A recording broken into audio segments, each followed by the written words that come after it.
So F80 treadmill, we're going to be doing the lubrication, and we're going to be using the Techmotion silicone lubricant spray. Okay, so once you loosen up the belt, you want to go ahead and loosen up the belt in the rear. Once that's done, the belt will be loose like this, and then you want to shake your can and then just spray maybe around 7 seconds on each side.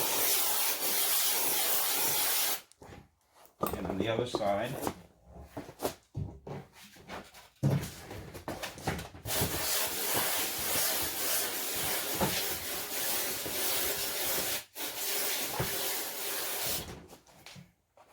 and that's it. And that's how you lubricate it. And then you want to just go ahead and tighten your belt back up, and you're good to go.